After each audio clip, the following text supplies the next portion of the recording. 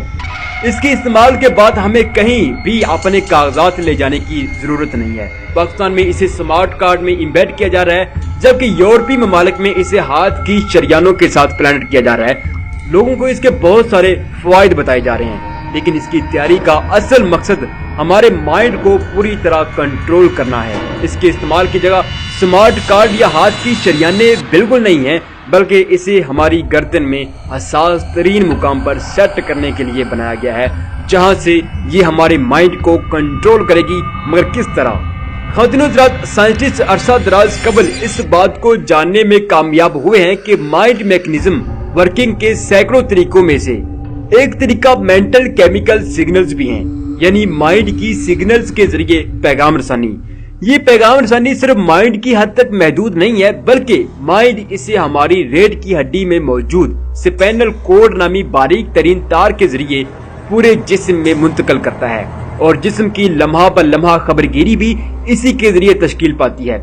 Spinal کورڈ کے ذریعے mind ہمارا پورا جسم کنٹرول کرتا ہے۔ جسم کی رگ رگ کا مائنڈ سے رابطہ سپینل کورڈ کے ذریعے ہی ممکن ہوتا ہے۔ سپینل کورڈ میں 6 واٹ کا کرنٹ لیے کیمیائی سگنلز ہر وقت بہت سارے مینٹلی میسجز اور احکامات لیے پورے جسم میں سفر کرتے رہتے ہیں۔ سائنٹسٹ نے انہی کیمیائی سگنلز کو ہائی جیک کرنے اور مائنڈ میں اپنی طرف سے پیغام جاری کرنے کے لیے RFID کا استعمال ایجاد کیا۔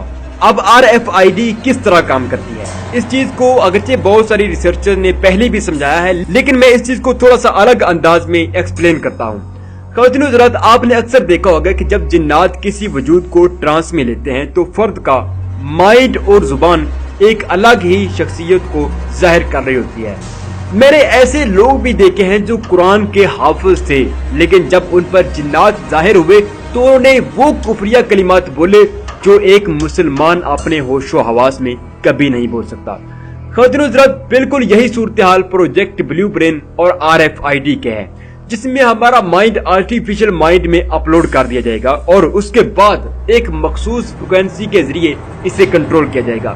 پروجیکٹ بلیو برین اور جنات کے مائنڈ ٹرانس میں فرق صرف اتنا سا ہے کہ پروجیکٹ بلیو برین میں انسان کو پوری ہوش و حواس ہوگی، لیکن مائنڈ پروگرامنگ تبدیل کر کے اسے ایک الگ انسان بنا دیا جائے گا۔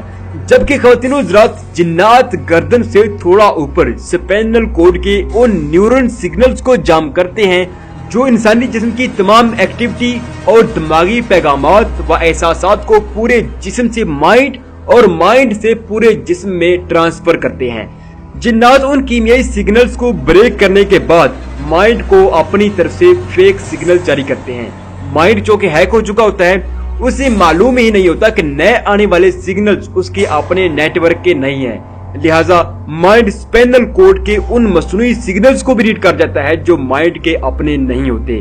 یوں جنات اصل ڈیٹا ٹرانسمیشن روک کر مصنوعی ڈیٹا ٹرانسمیشن کے ذریعے پورے مائنڈ کو قبضے میں لے کر وہ سب کچھ کرواتے ہیں جو ان کا من چاہتا ہے۔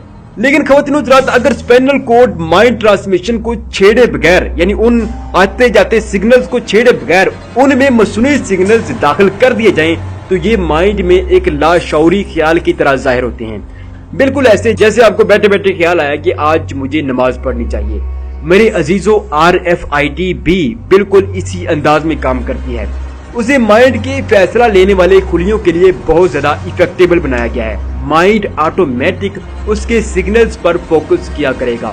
اگرچہ آج اسے ہاتھ میں سونپا جا رہا ہے اور کہا جا رہا ہے کہ یہ آپ کی زندگی آسان بنانے کے لیے جدید ترین ٹیکنالوجی ہے، جبکہ در حقیقت یہ عالمی ایجنڈے ون ورلڈ آرڈر کا ایک نہایت مہلک ہتھیار ہے جو ہماری گردن میں ٹھیک اس جگہ پلانٹ کیا جائے گا جہاں سے سپینل کورڈ اور مائنڈ ٹرانسمیشن لائن ایک باریک سی لکیر کی مانند گزرتی ہے اور آگے جا کر پورے جسم کی رگ رگ میں پھیل جاتی ہے، یعنی ٹھیک اس مقام پر جہاں یہ سپینل کورڈ مائنڈ سے کنیکٹڈ ہوتی ہے، یعنی کہ مائنڈ کے بالکل نیچے جہاں یہ سپینل کورڈ شروع ہوتی ہے، وہاں سے بالکل وہاں اسی مقام پر ہی جنات اٹیک کرتے ہیں اور اسی مقام پر ہی RFID ٹرانسمٹ کی جائے گی جو پیچھے کسی نہ کسی کمپیوٹر روم سے منسلک ہوگی، اور بالکل اسی انداز میں ہمارے مائنڈ کو کنٹرول کیا جائے گا جیسے جنات کرتے ہیں۔ اب جنات کو تو ہم قرآنی آیات پڑھ کر بھگا سکتے ہیں، لیکن ایک ایسی مشین سے پیچھا کیسے چھڑوائیں گے جو ہمارے مائنڈ سے ایمان، اتحاد اور تنظیم ختم کر رہی ہوگی۔ خواتین و حضرات، ابھی ایک نئے آرٹیفیشل مائنڈ کی تیاری کافی فاصلے پر کھڑی ہے، لیکن اس کوشش میں جو بہت تھوڑی کامیابی ملی ہے اسی سے ہی دماغ کو ہائی جیک کرنے کا جو منصوبہ تیار کیا گیا ہے وہ بہت ہی بھیانک ہے۔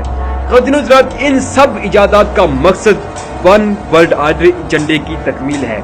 ون ورلڈ آرڈر ایجنڈا خدا کے نظام کو ختم کرنا چاہتا ہے، لیکن اس کے لیے ضروری ہے کہ سب سے پہلے لوگوں کے دل و دماغ سے خدا کو نکالا جائے۔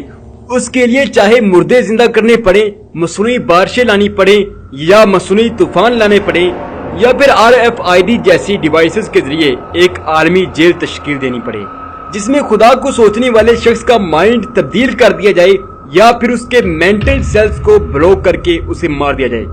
خواتین و حضرات، آج ہم کسی حد تک آزاد ہیں، لیکن یہ آزادی ختم کرنے اور پوری دنیا کو ایک ہی رسی سے باندھنے کی جو کاوشیں ہو رہی ہیں، یہ حضور کریم صلی اللہ علیہ وسلم کی اس حدیث مبارکہ کی طرف اشارہ کرتی ہیں جب حضور کریم صلی اللہ علیہ وسلم نے فرمایا کہ قرب قیامت ایک وقت ایسا آئے گا جب ایک شخص کسی قبر سے گزرے گا تو سوچے گا کہ کاش اس جگہ میں دفن ہوتا۔ خواتین و حضرات، کبھی سوچا امتی مسلمہ پر یا پوری دنیا پر ایسی کون سی مجبوری آ گرے گی جو ہم لوگ مرنے کی خواہش کریں گے؟ خواتین و حضرات، دراصل یہ اسی دور کی طرف اشارہ ہے جب پوری دنیا ایک عالمی جیل بن جائے گی، لوگوں کی سوچوں اور رویوں کو برابر ریڈ کیا جا رہا ہوگا۔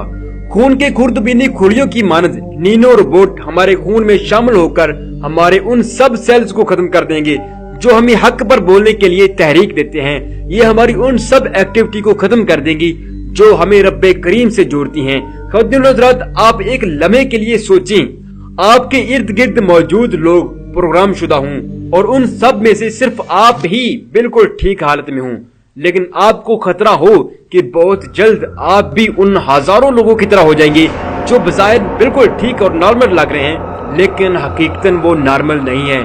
تو ایسی صورتحال میں ایمان بچانے کے لیے آپ زندہ رہنا چاہیں گے یا پھر کسی قبر کو دیکھ کر موت کی حسرت کریں گے؟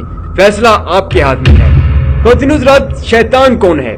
قرآن مقدس میں شیطان انسان اور جنات کو کہا گیا ہے۔ شیطان وسوسہ ڈالتا ہے، یعنی ہماری قدرتی مائنڈ سٹریمنگ میں دخل اندازی دیتا ہے۔ وہ دخل اندازی جنات کی طرف سے ہو یا انسان کی RFID کی طرف سے، دونوں ایک ہی طرح کام کرتی ہیں۔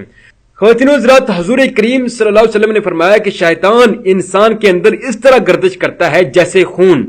سائنسی روح سے اس حدیث کو دیکھیں تو سچائی کچھ یوں بھی کھلتی ہے کہ سپینل کورڈ اور برین سٹیم کے درمیان سے گزر کر سگنلز آگے پورے جسم میں رگ رگ میں پھیل جاتے ہیں۔ اور سگنلز کے پاس پورے جسم سے متعلق دماغی پیغامات موجود ہوتے ہیں۔ یوں جسم مائنڈ کا حکم پا کر ایکشن یا ری ایکشن کرتا ہے، لیکن جب ان سگنلز میں آرٹیفیشل سگنلز داخل کیے جاتے ہیں تو مائنڈ اور باڈی یعنی جسم اور دماغ دونوں دھوکہ کھا جاتے ہیں، دونوں اسے ایک دوسرے کا پیغام سمجھتے ہیں۔ اسی صورتحال سے فائدہ اٹھا کر شیطان اپنا وسوسہ جسم میں داخل کرتا ہے جو خون کے ساتھ پورے رگ رگ میں سرایت کر دیتا ہے۔ یوں حضور کریم صلی اللہ علیہ وسلم کی وہ حدیث پوری ہو جاتی ہے کہ شیطان انسان کے اندر اس طرح گردش کرتا ہے جیسے خون۔ یاد رہے، پورے قرآن مقدس میں کہیں بھی جنات کا جسم میں داخل ہونا ثابت نہیں ہے، ہر جگہ ان کی چھیڑ چھاڑ اور ان کے وسوسے ڈالنے کا ذکر ہوا ہے۔ حدیث کے مطابق شیطان کا خون میں گردش کرنا دراصل ان سگنلز کی طرف اشارہ ہے جو مائنڈ ڈیٹا ٹرانسمیشن کے اندر داخل ہو کر ایک شیطانی خیال کو جنم دیتے ہیں۔ اب وہ خیال شیطان جنات کا ہو یا انسان کا پروگرام کیا ہوا کوئی منصوبہ، دونوں مائنڈ سگنلز کے ذریعے جسم کے رگ رگ میں سرایت کر جاتے ہیں، اور شیطان انسانوں میں سے بھی ہے اور جنات میں سے بھی ہے۔ خواتین و حضرات، میرا ایک سوال ہے، جب شیطان کے پاس بہت ساری نادیدہ طاقتیں موجود ہیں تو پھر وہ ہر کام مشینی ہی کیوں تیار کروا رہا ہے؟ میرے خیال میں اس کی 3 وجوہات ہیں۔ پہلی وجہ قرآن کا شیطان کے خلاف زبردست ایکشن ہے۔ جب ہم آیت الکرسی یا سورہ جن کی تلاوت کرتے ہیں تو جنات کو بھاگنا پڑتا ہے، لیکن ایک ایسی مشین جو بالکل شیطانی طرز پر کام کر رہی ہو اسے قرآن پڑھ کر بھگایا نہیں جا سکتا۔ دوسرے نمبر پر چونکہ ہمیں معلوم ہے کہ یہ سب ٹیکنالوجی، یہ سب کچھ جو ابھی تیار ہو رہا ہے مائنڈ کو کنٹرول کرنے کے لیے، ایک نئے مائنڈ کی تیاری کے لیے، بارشوں کو کنٹرول کرنے کے لیے، فضاؤں ہواؤں کو کنٹرول کرنے کے لیے، موت کو ختم کرنے کے لیے، یہ جتنے بھی پروجیکٹ تیار کیے جا رہے ہیں یہ سب دجال کی تیاری ہے۔ تو دوسرے نمبر پر دجال کی فوج اس قدر زیادہ نہیں ہے جو پوری دنیا کے ایک ایک شخص پر انفرادی نظر رکھے۔ تو پروجیکٹ بلیو برین بھی یورپ میں بیٹھے ان پرسرار چہروں کا ایک منصوبہ ہے جو کل دجال کے ساتھ نکلیں گے۔ اور یاد رہے، دوسرے نمبر پر دجال کی فوج اس قدر زیادہ نہیں ہے کہ جو پوری دنیا کے ایک ایک شخص پر انفرادی نظر رکھے، اس کا مائنڈ چینج کرے۔ اس کے لیے ایسی ٹیکنالوجی کا ہونا بہت ضروری ہے جو آٹومیٹک وہی کام کرتی ہو جو شیطان اور اس کے حامی صدیوں سے کرتے آئے ہیں۔ تیسرے نمبر پر ایسا بھی ہوتا ہے کہ جب شیطان ایک شخص کو گمراہ کرنے میں کامیاب ہو جاتا ہے تو کوئی اللہ کا نیک بندہ صرف 2 گھڑی میں اسے راہ راست پر لے آتا ہے، جبکہ mind control project blue brain کی کامیابی کے بعد خدا کو ماننے والے مائنڈ میں ایک وائرس کی طرح شو کیے جائیں گے جن کے خلاف مائنڈ فوری ایکشن لے گا۔ لہٰذا ہدایت کے سب رستے بند کر دیے جائیں گے۔ انسان کے لیے ضروری ہو جائے گا کہ وہ اسی کی پرستش کرے جس کی ایک آنکھ ہے، یعنی دجال۔ خواتین حضرات، یہاں میں ایک دلچسپ بات عرض کرتا چلوں کہ چینل کی اس رپورٹ کی تیاری کے دوران مجھے کچھ ایسے عامل حضرات سے ملنے کا اتفاق ہوا جو بالکل قرآن و حدیث کی روشنی میں روحانی علاج کرتے ہیں۔ میں نے وہاں دیکھا کہ جن حضرات پر جادو یا برے جنات کا سایہ ہوتا ہے وہ ان صوفی صفت اللہ والوں کی طرف دیکھنا بھی گوارا نہیں کرتے، بلکہ الٹا ان کے ساتھ نفرت انگیز رویہ روا رکھتے ہیں۔ میں نے یہ بھی دیکھا کہ اکثر روحانی مریضوں کو ان اللہ والوں کے پاس گھسیٹ کر یا باندھ کر لایا جاتا ہے، وہ بھاگتے ہیں وہاں سے ان کا مائنڈ ایکسپٹ ہی نہیں کرتا ان کے وجود کو. لیکن جب وہ جادو کے ٹرانس سے باہر آتے ہیں تو وہی لوگ ان اللہ والوں سے اسی عقیدت سے ملتے ہیں جیسے ایک مسلمان کو ملنا چاہیے. خواتین حضرات، بالکل یہی گیم نینو مائنڈ ٹیکنالوجی اور RFID میں کھیلی جائے گی. پروجیکٹ بلیو برین کی کامیابی کے بعد 100% ہو جائے گی، لیکن ابھی جتنی کامیابی حاصل ہوئی ہے اس میں RFID اس گیم کو کھیلنے میں بہت اہم کردار ادا کرے گی. ہمارے لیے دنیا کی ہر چیز بے معنی ہو جائے گی. معنی صرف اسی چیز کا ہوگا جسے مائنڈ کنٹرول ٹیکنالوجی کے مالکان پسند کریں گے، یا جس چیز کو وہ معنی دیں گے وہی دنیا کے لیے معنی خیز ہوگی. خواتین حضرات، اب بہت سارے لوگ مجھ سے شکوہ کریں گے کہ عمران بھائی آپ لوگوں میں خوف و وہراس پھیلا رہے ہیں. میرے بھائی، اگر میں یہ بات نہیں کرتا تو تب بھی دشمن نے یہ پروجیکٹ بند نہیں کر دینی. خواتین حضرات، اب بتانا بہت ضروری ہو چکا ہے، چاہے آپ کو خوف محسوس ہو یا پھر آپ اس جنگ میں دجال کے خلاف کوئی حکمت عملی سوچیں یا پھر جہاد بالعلم کریں، کچھ بھی کریں، میں خاموش ہو جاؤں گا. لیکن یہ پروجیکٹ رکنے والے نہیں ہیں. اگر انہیں روکا جا سکتا ہے تو کسی نہ کسی عالمی تحریک کی بدولت ہی روکا جا سکتا ہے. اگر ہم آگاہی نہیں دیں گے تو ممکن ہے کہ یہ پروجیکٹ کمپلیٹ ہو کر ہزاروں لوگوں کو نگل جائے. ہاں، اگر ہم آپ لوگوں کو بتا دیتے ہیں، ممکن ہے کہ آپ میں سے کوئی سلطان صلاح الدین ایوبی چھپا ہو، آپ میں محمد بن قاسم بیٹا ہو، آپ میں کوئی بڑا لیڈر ہو سکتا ہے جو اس چیز کو اس قدر سنجیدگی سے لے کہ ممکن ہے کہ وہ ان سب پروجیکٹس کے راستے کا سب سے بڑا پتھر بن جائے، سب سے بڑی چٹان بن جائے. جن لوگوں کو لگتا ہے کہ میں خوف و وہراس پھیلا رہا ہوں تو پلیز وہ ویڈیو سکپ کر دیں، وہ نہ دیکھیں، کیونکہ ان کے لیے ضروری ہے کہ وہ کپل شرما یا کوئی کامیڈی شو دیکھیں. خوش رہیں، آباد رہیں، شاد رہیں. خواتین حضرات، دراصل ان سب پروجیکٹس کا مقصد حضرت عیسیٰ اور حضرت امام مہدی کی آمد سے قبل دنیا کی افرادی طاقت پر قبضہ حاصل کرنا ہے، تاکہ حضرت عیسیٰ اور حضرت امام مہدی علیہ السلام دجال کے خلاف حتمی ایکشن نہ لے سکیں. یہی وجہ ہے کہ پوری دنیا کے قدرتی عوامل پر قبضے کے لیے جو دن رات جربات ہو رہے ہیں، ہر وہ کام کرنے کی کوشش کی جا رہی ہے جس کا اختیار صرف رب کریم کے پاس ہے. دنیا کے نام نہاد خدا پوری تیاری سے رب کریم کے سامنے گردن تان کر کھڑے ہونے کی تیاریاں کر رہے ہیں، جبکہ دوسری طرف وہ امت جس پر دجال کے خلاف جہاد کی بہت بڑی ذمہ داری سونپی گئی ہے، افسوس صد افسوس، اسے ابھی تک میدان کی نوعیت کا اندازہ ہی نہیں ہے. اس عظیم امت کے علماء جیسے دجال کو بھول بیٹھے ہیں. خواتین حضرات، میں جب ون ورلڈ آرڈر ایجنڈے کی تفصیلات پر بات کرتا ہوں، دجال کے ان سب ہتھ کنڈوں پر بات کرتا ہوں جو ہمارے ایمان کا شیرازہ بکھیرنے کے لیے تیار کیے جا رہے ہیں، جو ہمیں زندہ غلام، زندہ روبوٹ بنانے کے لیے تیار کیے جا رہے ہیں، ہمیں ہمارے ایمان کو ختم کرنے کے لیے بنائے جا رہے ہیں، ہمیں اپنے مذہب و ثقافت کا قاتل بنانے کے لیے تیار کیے جا رہے ہیں، تو بہت سارے لوگ مجھے بنا ریسرچ کیے جھوٹا کہتے ہیں، کیونکہ میں ایک ایسی دنیا کے وجود کی بات کر رہا ہوں جو بہت جلد دنیا کو اپنے حصار میں جکڑ لینے والی ہے، جو بہت جلد کروڑوں لوگوں کو نگل جانے والی ہے. بہت ساروں کا خیال ہے کہ ایسا ہو نہیں سکتا، لہٰذا ہمیں بے فکر رہنا چاہیے. ان بے فکر حضرات کو سوچنا چاہیے کہ آج سے 1 صدی پیچھے دیکھیں اور آج کی دنیا دیکھیں. کیا ایسا نہیں لگتا کہ ماضی کا جہاں کوئی اور تھا، آج وہ سب کچھ ممکن ہو گیا جس کے بارے میں ماضی میں سوچنا بھی ایک اہم کانا خیال تھا. اور مزے کی بات یہ ہے کہ ہم سوچ آج بھی نہیں رہے ہیں، آج بھی ہمیں سب کچھ ناممکن نظر آ رہا ہے. کل ملا کر 90% کمنٹس کا جواب یہی ہوتا ہے کہ عمران بھائی آپ جو مرضی کہہ لیں، رب کریم اپنی دنیا میں کوئی ایسی دنیا وجود نہیں پانے دیں گے جو اس کے خلاف کھڑی ہو. تو پھر میرے عزیزو، دجال کس کے خلاف کھڑا ہوگا؟ یاجوج ماجوج کس کی طرف تیر چلائے گی؟ مسجد اقصی میں جوتوں سمیت گھسنے والے کسی دوسری دنیا کے لوگ تو نہیں ہیں. بابری مسجد کو شہید کرنے والوں پر ابھی تک کوئی عذاب کیوں نہیں آیا؟ کیونکہ یہ سب دجال کے لشکر میں شامل ہونے والے لوگ ہیں. انہیں خدا نے کھلا چھوڑ دیا ہے، یہ اپنی آخری حد تک جائیں گے اور یہاں تک کہ خدا کے ہم اثر خدائی بھی تشکیل دیں گے. پھر ایسی صورتحال میں اہل ایمان کی آزمائش ہوگی. اس کے بعد منظر ایک بار پھر صاف ہو جائے گا اور ہر طرف بے انتہا محبت کرنے والے میرے رب کریم کی پرستش ہوگی. خواتین حضرات، بہت سارے لوگ کہتے ہیں کہ عمران بھائی ہمارے لیے اللہ ہی کافی ہے، لہٰذا ہمیں پریشان ہونے کی ضرورت نہیں ہے. ان سے میرا سوال یہ ہے کہ اگر ہمارے لیے اللہ ہی کافی ہے تو ہم نے ایٹم بم کیوں بنایا؟